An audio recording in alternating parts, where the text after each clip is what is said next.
iniciando mais um programa Presença e Harmonia, uma realização da Ordem Rosa Cruz Amorque, grande loja da jurisdição de língua portuguesa. Hoje vamos conversar sobre Diksha e quem está conosco é Nelson Silveira Filho, psicoterapeuta somático e biossíntese. Confira!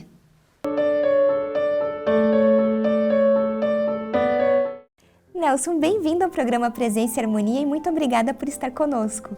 Eu que agradeço, para mim é uma agradável surpresa, estou muito feliz de estar aqui.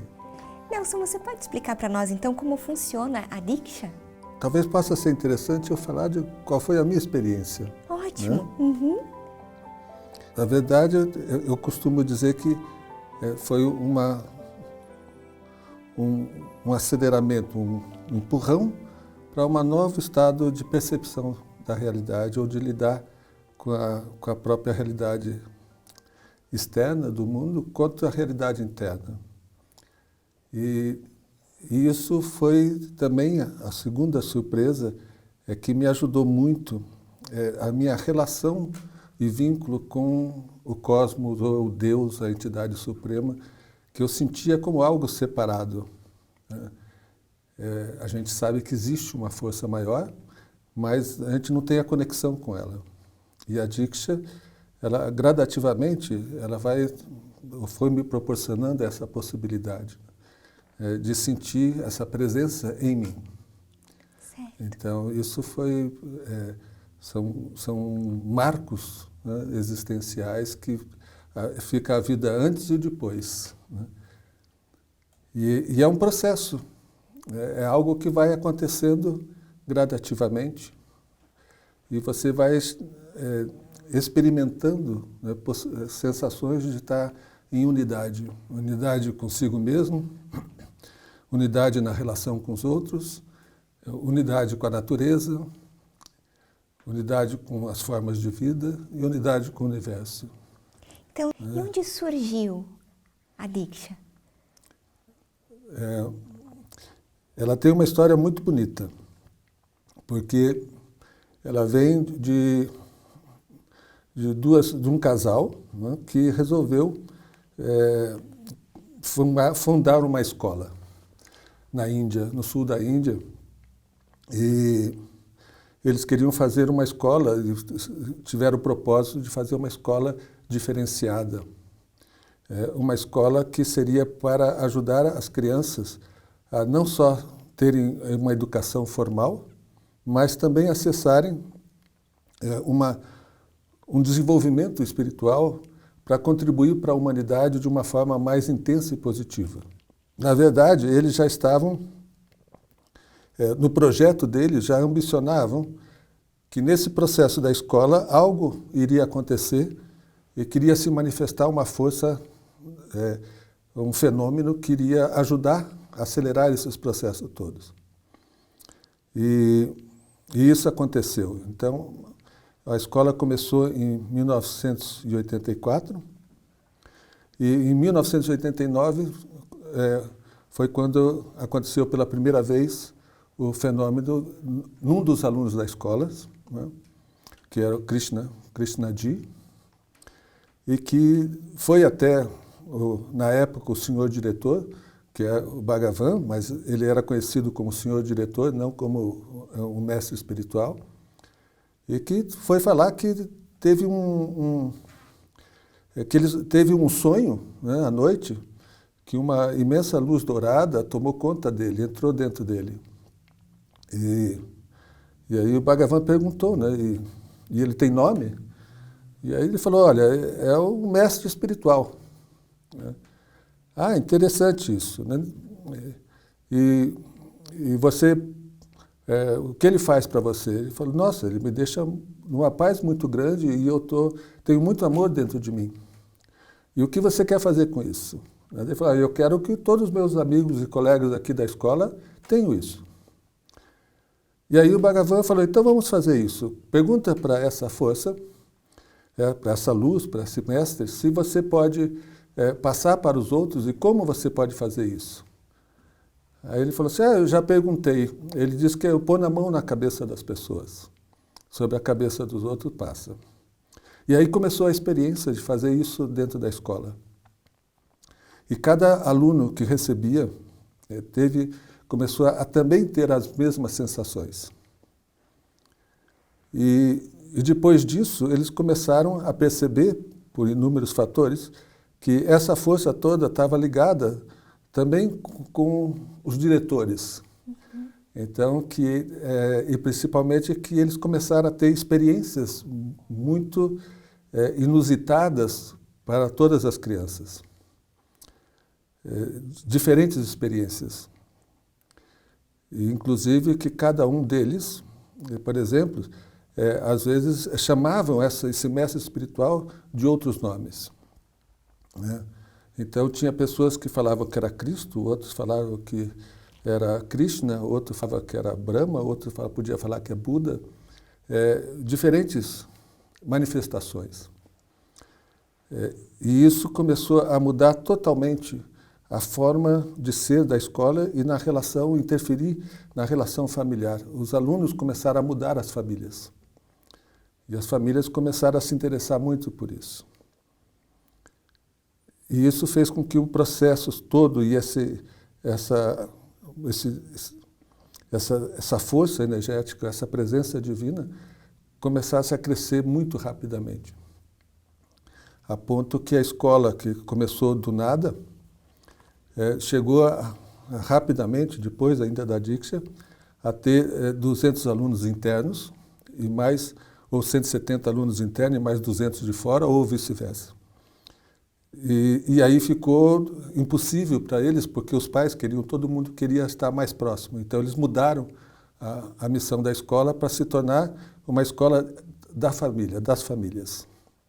E esse foi o início da One as University, quase, porque essa proposta de formar as pessoas para outros estados de consciência. E aí já com a Diksha sendo uma das ferramentas para isso.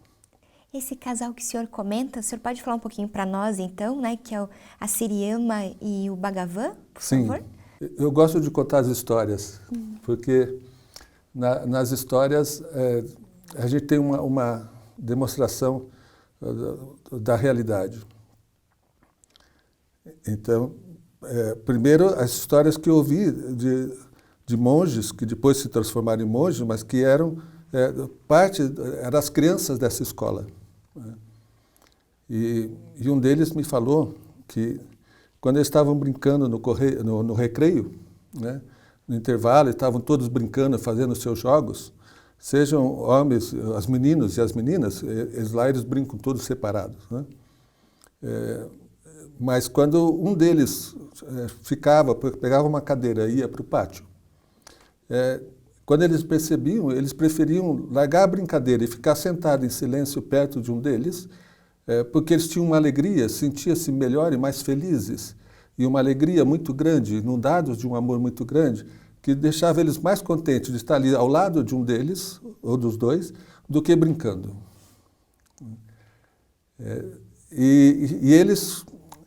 A escola toda foi formada dentro de um conceito que é preciso, para ele ser praticado, é preciso que as pessoas primeiro tenham a experiência disso. Então é uma escola que foi educada, que as crianças eram educadas sem o medo. E para isso, os educadores não podem ter medo no seu coração. E isso que eles selecionavam as pessoas para poder trabalhar dessa forma. Então, é uma escola que tinha um sistema de ensino muito parecido hoje em dia, ou antigamente com aquela escola de Summerhill, né, de Liberdade. Também, atualmente, tem a Escola da Ponte em Portugal, né, no sentido de onde os alunos cuidam do seu processo, né, de ensino e recebem, os professores são apoiadores. E também as escolas nórdicas, né, Finlândia, Suécia, não sei, mas Noruega, Dinamarca, todas essas escolas que estão saindo do modelo antigo, né, para buscar um novo modelo que possa fazer as crianças realmente aprenderem sem esse medo, né, e esse sistema educacional de pressão. e de competitividade. E eles conseguiram isso, né? Então, esse casal, eles têm uma força em comum. E por isso eles começaram, à medida que eles foram sendo vistos, né, e reverenciados na Índia, eles começaram a acessar essas posições de avatares, que são pessoas diferenciadas que trazem consigo a manifestação do divino, são intermediários desse processo todo. E quais os benefícios da Diksha? Benefícios. São muitos. Como a Diksha atua fundamentalmente nos lóbulos parietais e frontal. Então, ela faz uma mudança neurobiológica e que abre as pessoas para todos os aspectos da vida dela. Então, a Diksha atende às mais diversas necessidades. A essência da Diksha é a intenção dela maior, né? Que é fazer com que a humanidade saia do sofrimento, né, e se realize na sua conexão com o seu Deus pessoal. Então, nesse propósito, a Diksha vai atendendo a todas as necessidades de crescimento das pessoas, porque esse acesso a pessoas para ter essa experiência de sair do sofrimento, não ter mais o sofrimento dentro de si, essa sensação de sofrimento, não como conceito, mas como uma experiência concreta.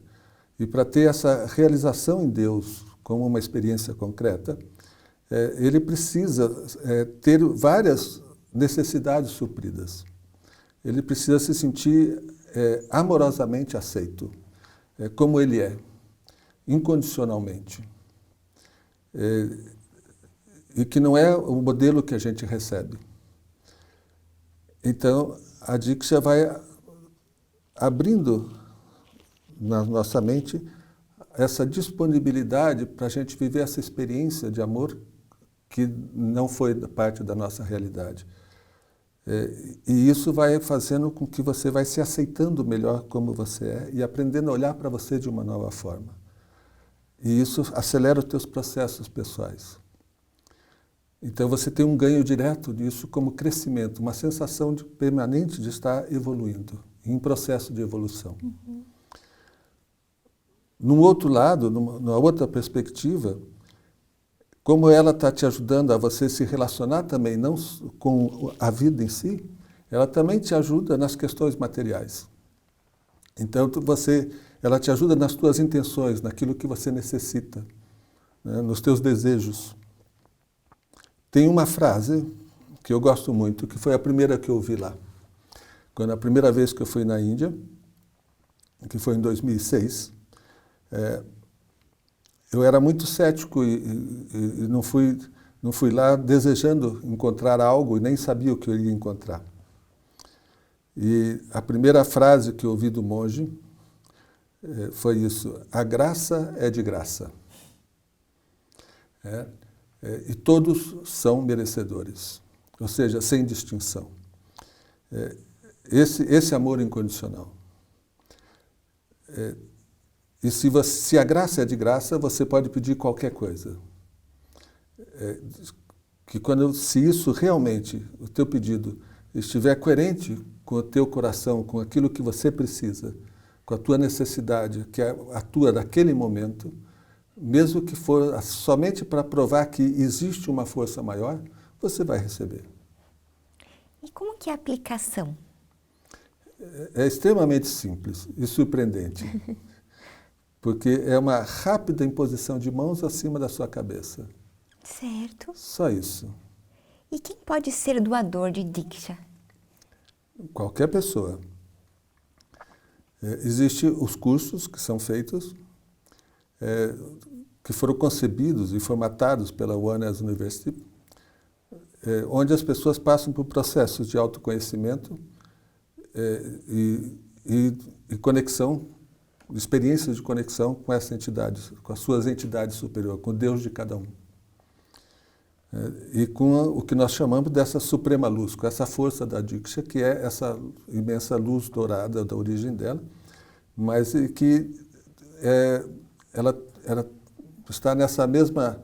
A suprema luz todo o universo, é Deus de cada um, é todas as formas de Deus, todas as manifestações. Às vezes a gente tem dificuldade de entender isso, porque nós pensamos na nossa estrutura sempre numa forma de hierarquia. Mas nesse plano não tem hierarquia. Então, tanto faz o teu anjo da guarda ou o mestre de cima, eles estão na mesma conexão e na mesma vibração. Então, não existe, é um movimento horizontal.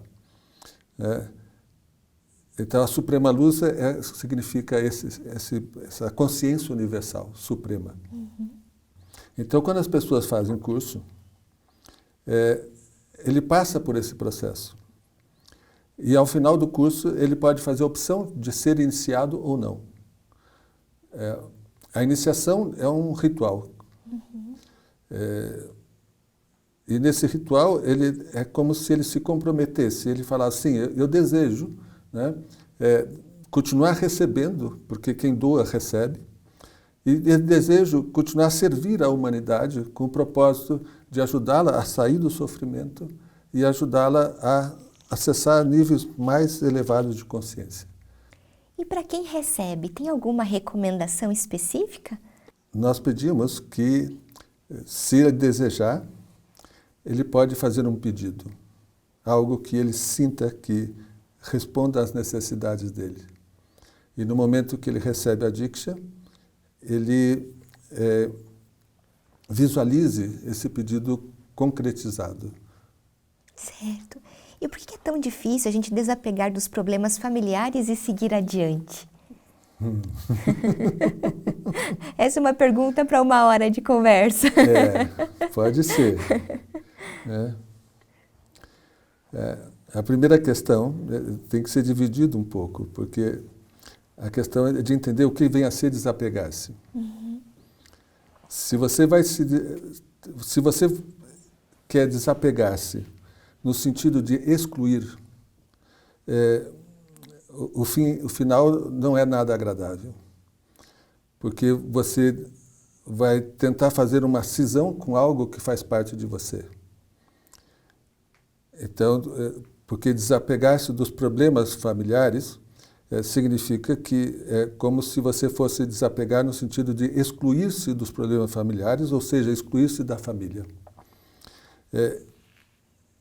E você não pode excluir algo que faz parte de você, que pertence a você. Mesmo quando você se afasta da família, você continua sendo influenciado e influenciando a sua família. Mesmo que você não fale com mais ninguém, a família você continua sendo parte da família e a família sendo parte de você. Então, desapegar-se dessa forma, o máximo que pode acontecer é você fazer uma cisão e de alguma forma congelar essa relação. E isso vai ser como aqueles casais que se separam e depois, 20, 30 anos depois, você encontra com a pessoa, com uma delas, e menciona o outro, e a resposta é: graças a Deus me livrei daquele tormento ou daquela tormenta, e não me fale, nem mencione esse nome, que já me estraga o meu dia. Então, se vai estragar o teu dia, é que passaram-se 20 anos e ele continua dentro, ou ela continua dentro de você. Se isso acontece com quem se uniu, se conheceu e se uniu, mas que vem de famílias diferentes, o que será de quem pertence à família? Então, é mais difícil ainda. Ou seja, desapegar-se nesse sentido, faz mais mal do que bem. Por outro lado, se você vê o desapegar-se no sentido de poder se descontaminar para poder buscar a melhor solução para resolver os problemas da família, aí é outra coisa. E aí, uma das coisas, uma das ferramentas, existem muitas, mas uma das ferramentas, nós ensinamos no curso, que é a arte de escutar. É uma série de passos que, se você seguir, você vai poder ajudar a si mesmo e, a partir disso, ajudar o outro. Sim. Porque você não consegue ajudar o outro se você não sabe ajudar você. É verdade. Né? E o fenômeno da Diksha está relacionado a alguma religião? Não. Como eu te disse na história, esse fenômeno não surgiu a partir de uma religião. E nenhum movimento é uma religião. Ir na Oneness University, ir até lá na Índia, é uma experiência maravilhosa, não só pelo trabalho e pela intensidade da energia que existe lá, amorosa, né, e que te permite você aprofundar nos teus conhecimentos, mas é maravilhoso porque você tem lá todas as religiões. Você vê silks, hindus, budistas, de várias tendências, espiritualistas, todas as religiões estão lá. Para você ter uma ideia, numa das vezes que eu fui, eu fiquei hospedado numa cabaninha muito pequena, com um missionário católico, né? Era um padre. Ao lado nosso, numa outra cabaninha, tinha 2 muçulmanos. E volta e meia nós jantávamos juntos. Né? Então estávamos nós na mesa se divertindo, rindo, cada um sabendo, feliz que cada um tinha a sua... feliz que o católico, o padre católico estava ali vivendo e as suas experiências e abrindo para esse amor incondicional. E feliz que o muçulmano também estavam lá. E ninguém estava disputando nada. Nós só estávamos felizes e alegres porque o nosso coração estava alegre. Então, a Diksha, assim, existe pastores que são doadores de Diksha, assim como existe padre, assim como existe muçulmano. Porque ela não pede necessariamente que você fala, agora a Diksha tem que ser desta forma. Existe alguma relação entre a Diksha e o Reiki? Sim, porque ambas servem ao mesmo propósito. Né? Ambas existem como uma transmissão de energia ligada a uma consciência superior com o propósito de fazer bem às pessoas e de curar as pessoas. Existem muitos doadores de Dikshas que já eram reikianos, mestres reikis. E assim como existem muitas pessoas que depois de iniciada na Diksha resolvem fazer curso para serem também doadores de reiki. A diferença só é o tempo e a intensidade, porque no Reiki é uma prática que normalmente as pessoas levam mais tempo e vão fazendo em posição de mãos em lugares específicos. Na Diksha, 15 segundos, 30 segundos, tudo está acontecendo. Uhum. E o senhor tem alguma indicação de leitura para quem gostaria, né, de se aprofundar um pouco mais sobre o tema? Então, tem um site, né, que é o Oneness Brasil. É www.onenessbrasil.com.br, que lá tem todas as informações, porque ele traz do Brasil inteiro, traz ali uma relação de Diksha Givers no Brasil inteiro, uma relação de treinos no Brasil inteiro, traz ensinamentos de Bhagavan, não só em texto, mas tem a parte de vídeos. Então você pode estar se familiarizando e estudando, né, tendo conhecimento. Existe algo que é muito legal, que eu gosto, que diferencia um pouco, porque mais importante que tudo isso é a experiência. E de você se sentir responsável pelo teu processo de crescimento. Eu chamo isso do desenvolvimento de um amor responsável por todas as coisas vivas do planeta. E gostaria de deixar uma mensagem final para quem nos assiste? Então, nós estamos num período da humanidade que está se abrindo agora, e não é uma coisa que não é de um dia para o outro, nem de um ano para outro, mas é um movimento de 20, 30 anos. E que nós vamos estar, ou antes, né, porque a tecnologia da informação está muito rápida. Então nós estamos num período de transição onde nós estamos saindo do poder individual para uma ação coletiva. Sair, sabe, das empresas individuais ou dos funcionamentos individuais para ações colaborativas.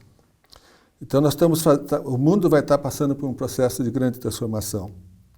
E se você estiver aliado a essas forças superiores, nós vamos estar acessando uma capacidade de criatividade, de construção de coisas novas e ligadas a um sentimento de humanidade, de um amor muito maior, do que simplesmente a manutenção e a continuidade desse sistema de competição, de destruição, né, de rivalidade, né, de luta pelo poder.